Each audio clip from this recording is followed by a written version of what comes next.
उन्होंने आसमान की तरफ देखा और कहा कि ए मर्रीख, तू ऊपर क्या कर रहा है, नीचे आ। अल्लाह के वली है और हुक्म मानना था। वो सितारा जिसका नाम मर्रीख था वो नीचे आया। अस्सलामु अलैकुम रहमतुल्लाहि व बरकातुहू। रब तबारक व तआला कुरान मजीद में इरशाद फरमाता है, फसल्ली ली रब्बिका वन्हर, यानी और अपने रब के लिए नमाज कायम करो और कुर्बानी करो। हज़रात मोहतरम, इस एक आयत पर अमल करने के लिए हमें ईदुल अज़हा के दिन ईदगाह में जाकर ईदुल अज़हा की नमाज अदा करनी पड़ेगी और कुर्बानी करने के लिए हमें अपने घर वापस आना पड़ेगा। मतलब ये है कि इस एक आयत पर दो अमल करने के लिए एक जगह अमल नहीं कर सकते हैं, दो जगह अमल करना पड़ेगा हम लोगों को।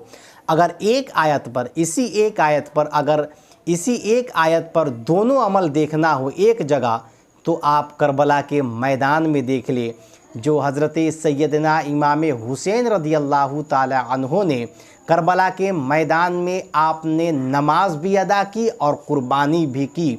हज़रत सैयदना इमाम हुसैन रज़ियल्लाहु ताला अन्हो ने सजदा किया तो सारी दुनिया ने देखा, ज़मीन ने देखा, आसमान ने देखा, चरिंद परिंद दरख्त हर चीज़ ने देखा हज़रत इमाम हुसैन को सजदा करते हुए, मगर हज़रत इमाम हुसैन को सजदे से सर उठाते हुए किसी ने नहीं देखा।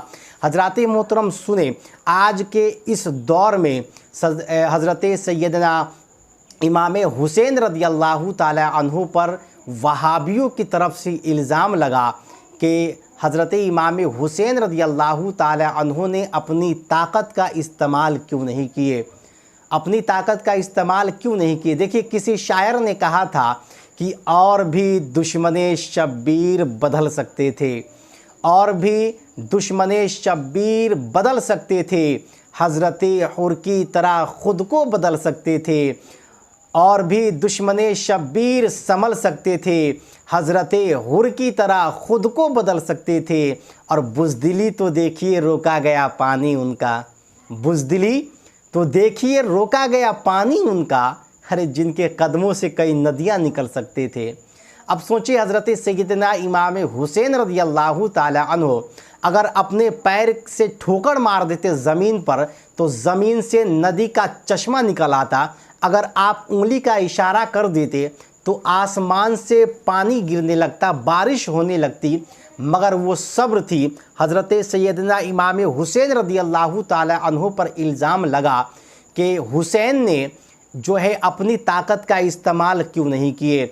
अब सुने, हज़रत सैयदना इमाम हुसैन रज़ियल्लाहु ताला अन्हु ने ताकत का इस्तेमाल क्यों नहीं किया। सुने, एक औरत है जिसके पास कोई औलाद नहीं है, उसने मन्नत मांगी कि ऐ परवरदिगारे आलम, अगर मेरी कोई औलाद हो जाए तो मैं हज़रत सैयदना इमाम हुसैन रज़ियल्लाहु ताला अन्हु के नाम पर नियाज़ कराऊंगी, फ़ातिहा कराऊंगी। तो बहरहाल उस औरत की मन्नत पूरी हुई, उसके यहाँ एक लड़के की पैदाइश हुई। उसके बाद पाक व साफ़ होने के बाद जो उस औरत ने हज़रत सैयदना इमाम हुसैन रज़ियल्लाहु ताला अन्हु की फ़ातिहा का एहतमाम की, घर पे काफ़ी मेवे फ्रूट वगैरह ला के रखी कि हज़रत सैयदना इमाम हुसैन के नाम पर मैं फ़ातिहा दिला दूँ। शाम का वक्त है, वो औरत बाहर दरवाज़े पर आकर खड़ी हो गई कि कोई नज़र आता तो मैं उसको ले जाती और ले जाकर हज़रत सैयदना इमाम हुसैन रज़ियल्लाहु ताला अन्हु के नाम पर फ़ातिहा दिला देती। वो काफ़ी देर इंतज़ार करती रही, वक्त गुज़रता गया, कोई नज़र नहीं आ रहा था।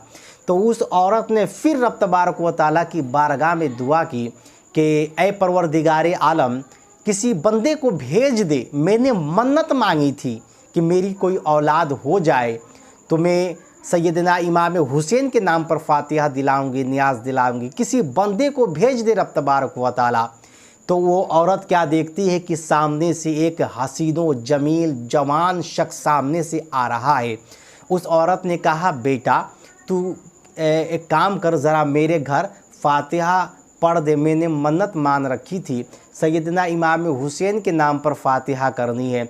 बराए करम बेटा आप चले और फातिहा पढ़ दे। वो नौजवान शख्स उस औरत के घर जाता है और फातिहा के लिए जब बैठता है, फातिहा शुरू करता है और जब कुरान की तिलावत करता है ना, तो कुरान की जब तिलावत करता है वो नौजवान शख्स, तो घर उस औरत के झूमने लगते हैं। तिलावत कुरान पाक को सुनकर सारे घर झूमने लगते हैं। वो नौजवान शख्स जब कुरान की तिलावत कर रहा होता है तो ऐसा महसूस हो रहा था कि घर में सारी खुशबू फैल गई है। कुरान की तिलावत से सारे घर में रोशनी फैल गई है। जब वो नौजवान शख्स फातिहा पढ़कर जब वापस जाने लगा तो उस औरत ने पूछा, बेटा ज़रा ये तो बतला दे, तू फातिहा पढ़ के जा रहा है, देख जब तू फातिहा पढ़ रहा था, कुरान की तिलावत कर रहा था तो महसूस हो रहा था कि मेरे घर के दरो दीवार झूम रहे हो। तुम्हारी कुरान की तिलावत की आवाज़ को सुनकर मेरे घर में ऐसा लग रहा था खुशबू फैल गई हो, रोशनी फैल गई हो। ऐ नौजवान शख्स ज़रा अपना नाम ही तो बताकर चला जा। तो उस नौजवान शख्स ने कहा कि अम्मी जान पहले आप ये तो बताएं कि आप किसके नाम से फातिहा दिलाई हैं। तो उस औरत ने कहा, बेटा मैंने मन्नत मान रखी थी कि मेरी कोई औलाद हो जाए, क्योंकि मेरी कोई औलाद नहीं थी, मेरी एक भी औलाद हो जाए तो मैं हज़रत सैयदना इमाम हुसैन के नाम पर फातिहा दिलाऊंगी। तो उस नौजवान शख्स ने कहा कि ए अम्मी जान, वो हुसैन तेरे सामने खड़ा है। वो हुसैन तेरे सामने खड़ा है, क्या हुसैन नहीं आ सकते हैं? क्या हुसैन को हम दिल से याद करें और हुसैन ना आए? ये तो हो ही नहीं सकता। हमारा अक़ीदा है हुसैन आ सकते हैं। अब सुने, हज़रत सैयदना इमाम हुसैन रज़ियल्लाहु ताला अन्हु ने करबला के मैदान में अपनी ताकत का इस्तेमाल क्यों नहीं किया। सुने, गौर से सुने। एक अल्लाह के वली हज़रत ग़ुलाम गौस गवालियर, हज़रत ख्वाजा ग़ुलाम गौस गवालियर एक अल्लाह के वली है। वो अपनी 10 साल की नवासी को लेकर किसी सफ़र में जा रहे थे तो रास्ते में चोरों का हुजूम लगा। डाकुओं ने घेर लिया और लोगों का सामान लेने लगे, पैसे लेने लगे। तो ख्वाजा ग़ुलाम गौस गवालियर ने चोरों से कहा था कि ऐ चोरों, हम तुम्हें जो है सारे पैसे निकाल कर दे देंगे, तुम लोग जो है किसी को नुकसान ना पहुंचाना, किसी शख्स को नुकसान ना पहुंचाना।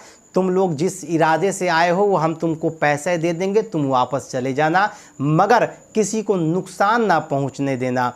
तो अचानक फिर क्या होता है कि वो ख्वाजा ग़ुलाम गौस गवालियर नवासी थी, उसने जो है कान में सोने की बाली पहनी हुई थी, वो 10 साल की बच्ची जो है। तो चोर ने देखा कि वो बच्ची जो है सोने की बाली कान में पहनी हुई है, तो उस चोर ने हाथ को बढ़ाया और बाली को पकड़ा और खींच लिया। अल्लाह अल्लाह। वो 10 साल की बच्ची चीखने चिल्लाने लगी क्योंकि उसका कान का लौ फट गया था और पूरा खून जारी हो गया था। खून इतना बहा कि बदन के सारे कपड़े गीले हो गए।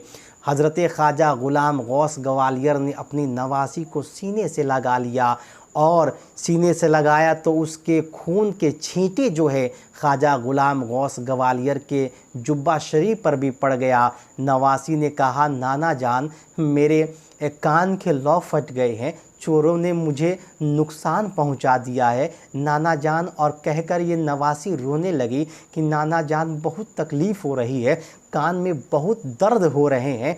नाना जान के दिल में, नाना जान उस जो ख्वाजा ग़ुलाम गौस गवालियर थे वो गुस्से में आ गए और आसमान की तरफ आपने नज़र रखी और कहा, ए मर्रीख, तू क्या कर रहा है, नीचे आ। अब सोचिए, वो मर्रीख किसका नाम है? सितारे जो आसमान में हैं, सितारों में एक सितारा है जिसका नाम मर्रीख है। तो वो तो अल्लाह के वली है ख्वाजा ग़ुलाम गौस गवालियर।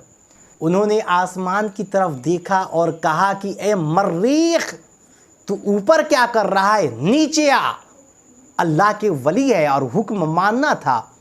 वो सितारा जिसका नाम मर्रीख था वो नीचे आया तो ख्वाजा गुलाम गौस ग्वालियर ने इशारा किया कि उस चोरों का खात्मा कर दिया जाए, सर कलम कर दिया जाए। वो मर्रीख गया, घूमते हुए गया और सारे चोरों का सर कलम कर डाला। तो रब तबारक व ताला गैब से निदा फरमाता है कि ए ख्वाजा गुलाम गौस, ये बता तूने उस चोरों को क्यों मारा? उसको तो मैं सज़ा देता, तूने ऐसा क्यों किया? तो ख्वाजा गुलाम गौस ग्वालियर अर्ज़ करते हैं कि ए परवरदिगारे आलम, मेरी नवासी रो रही थी, मेरी नवासी के कान के लौ फट गए थे, खून से लथपथ हो गई थी, तो मुझसे रहा नहीं गया, मैंने मर्रीख को बुलाकर और चोरों का खात्मा करा डाला। तो रब इरशाद फरमाता है कि ए गुलाम गौस, अगर एक नवासी के चलते नाना चोरों का खात्मा कर सकता है तो सुन, कल करबला के मैदान में भी तो ज़ैनब थी, उसके नाना हुजूर सरवरे कायनात सल्लल्लाहु ताला अलैहि वसल्लम खामोश क्यों थे? क्या सैयदना इमाम हुसैन अपनी ताकत का इस्तेमाल नहीं कर लेते? रब फरमाता है कि ए गुलाम गौस ग्वालियर सुन, कल करबला के मैदान में